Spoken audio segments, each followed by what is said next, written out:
16 முதல். சங்கீதம் 109. அவன் தயை செய்ய நினையாமல் சிறுமையும் எளிமையுமானவனை துன்பப்படுத்தி மனமுறிவுள்ளவனை கொலை செய்யும்படி தேடினானே.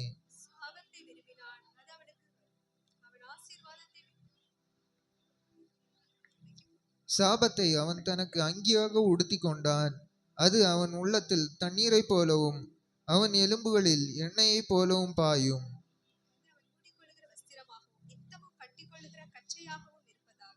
இதுதான் என்னை விரோதிக்கிறவர்களுக்கும் என் ஆத்மாவுக்கு விரோதமாய் தீங்கு பேசுகிறவர்களுக்கும் கர்த்தரால் வரும் பலன்.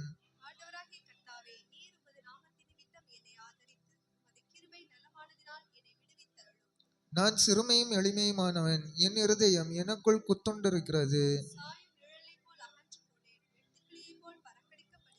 உபவாசத்தினால் என் முழங்கால்கள் தளர்ச்சி அடைகிறது, என் மாம்சம் புஷ்டியற்று உலர்ந்து போகிறது.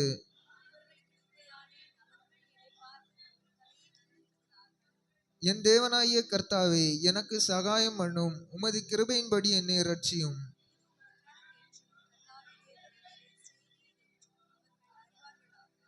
அவர்கள் சபித்தாலும் நீர் ஆசீர்வதியும். அவர்கள் எழும்பினாலும் வெட்கப்பட்டு போவார்களாக. உமது அடியானோ மகிழ கடவன்.